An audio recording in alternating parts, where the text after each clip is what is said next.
Hello, আসসালামু আলাইকুম everyone, welcome back to my channel. আজকে আবারও একটা নতুন রেসিপি তোমাদের সঙ্গে শেয়ার করতে চলে আসলাম। আজকে তৈরি করে দেখাবো মুচমুচে ডালের বড়ার রেসিপি। প্রথমেই বলে দিই, এই রেসিপিটি খেতে কিন্তু খুবই মজার হয়, অবশ্যই বাড়িতে একবার ট্রাই করবেন। তো আমি এখানে একটা মিক্সিং বোলের মধ্যে জল নিয়ে নিয়েছি, জলের মধ্যে কিছু পরিমাণ মসুর ডাল ভিজিয়ে দিলাম। আপনারা আপনাদের মাপ মতো ভিজিয়ে নেবেন। তো আধা ঘন্টার মতো ভিজিয়ে রাখার পর এবার একটা মিক্সিং জারের মধ্যে দিয়ে একটা পেস্ট বানিয়ে নিলাম। ডালটাকে আমি পুরোপুরি পেস্ট করিনি, একটু আধা ভাঙা করে রেখেছি। এইভাবে আধা ভাঙা করে রাখলে ডালের বড়াটা খেতে আরও টেস্টি হয়। তারপরে এখানে দিয়ে দিচ্ছি সামান্য পরিমাণ পেঁয়াজ কুচি। আমি এখানে 4টা পেঁয়াজ নিয়েছি। এরপর দিয়ে দেব কাঁচা লঙ্কা কুচি। এখানে আমি 4টে কাঁচা লঙ্কা ইউজ করেছি। দিয়ে দিচ্ছি 1.5 টেবিল চামচ পরিমাণ লবণ। লবণটা আপনারা আপনাদের স্বাদ মতো নিয়ে নেবেন। এবার দিয়ে দিচ্ছি 1 টেবিল চামচ পরিমাণ হলুদের গুঁড়ো। দিয়ে দেব 1 টেবিল চামচ পরিমাণ জিরে গুঁড়ো। এরপর দিয়ে দিচ্ছি 1 টেবিল চামচ পরিমাণ আদা রসুন পেস্ট। এবার সব কিছুকে খুব ভালো মতো হাত দিয়ে মেখে নেব।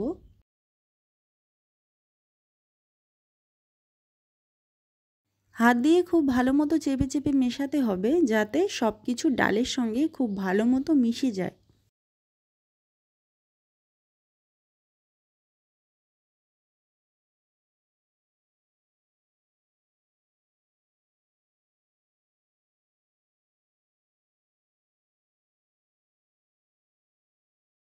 ডালটাকে খুব ভালো মতো মাখা হয়ে গেছে। এবার এটা কিছুক্ষণের জন্য ঢাকা দিয়ে রেখে দিলাম।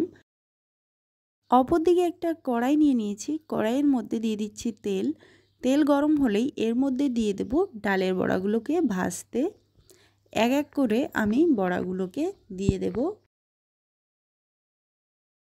এক পাশ ভাজা হয়ে গেলে অপর দিকটা উল্টে দেব।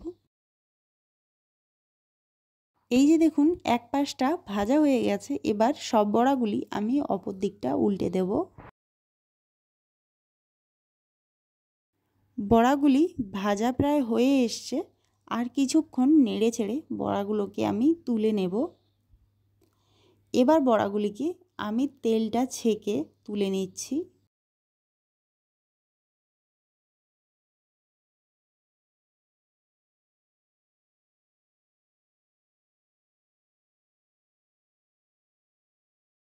আবার কয়েকটা বড়া আমি ভাজতে দিয়ে দিচ্ছি। এক এক করে সব বড়াগুলো দিয়ে দেব।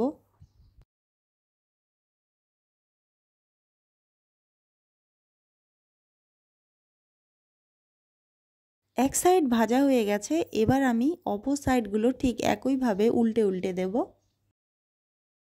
তো একদম তৈরি হয়ে গিয়েছে ডালের বড়াগুলি। এবার আমি এইগুলিকে তেল ছেঁকে তুলে নেব। এই রেসিপিটি অনেক সুস্বাদু হয় খেতে। আপনারা বাড়িতে অবশ্যই ট্রাই করবেন। আমি প্রায় সময় এই রেসিপিটি তৈরি করে থাকি। আশা করছি ভিডিওটি আপনাদের ভালো লেগেছে। যদি ভিডিওটি আপনাদের ভালো লেগে থাকে অবশ্যই লাইক কমেন্ট শেয়ার করবেন। আর নেক্সট ভিডিও দেখার জন্য অবশ্যই আমার চ্যানেলটিকে সাবস্ক্রাইব করে আমার পাশে থাকবেন।